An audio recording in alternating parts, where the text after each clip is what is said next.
क्या आपने कभी सोचा है कि यूएसए जैसा अमीर देश जो कि जीडीपी के मामले में सबसे आगे है, जो कि पर कैपिटा इनकम के मामले में दुनिया में 7वें नंबर पर है, उस देश के प्रेसिडेंट की सैलरी क्या है, यानी कि अपने डोनाल्ड ट्रम्प की इनकम क्या है as a president of United State of America, वो साल का कितना कमाते हैं। और आगे हम ये भी फाइंड आउट करेंगे कि उनकी मंथली इनकम क्या है और यूएसए के रूल के हिसाब से वर्कर की सैलरीज आवर्स के हिसाब से कैलकुलेट की जाती है। और हम ये भी देखेंगे कि यूएसए का प्रेसिडेंट हर घंटे कितना कमाता है।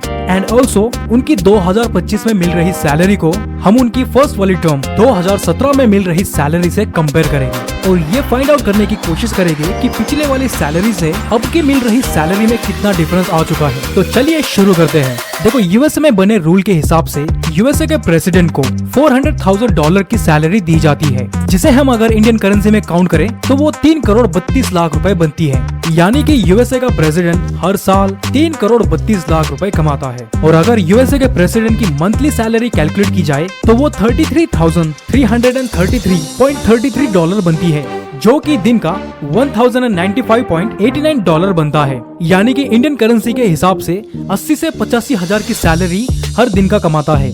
और अगर हम उसे घंटों के हिसाब से ब्रेक डाउन करें तो वो $45.66 बनता है। तो ये थी डोनाल्ड ट्रम्प की साल भर से लेकर घंटे भर की सैलरी का ब्रेकडाउन। अब चलिए कंपेयर करते हैं 2025 में मिल रही सैलरी को उनकी फर्स्ट वाली टर्म 2017 में मिल रही सैलरी से। तो उसका आंसर ये है कि 2025 में जो सैलरी उन्हें मिल रही है वही सेम सैलरी उन्हें 2017 में भी मिल रही थी। और यही सेम सैलरी 2001 के बाद बने सभी यूएस के प्रेसिडेंट को दी जा रही है। और ये सेम सैलरी तब तक बनी रहेगी जब तक कि यूएसए के कांग्रेस में इसे लॉ से चेंज नहीं किया जाता।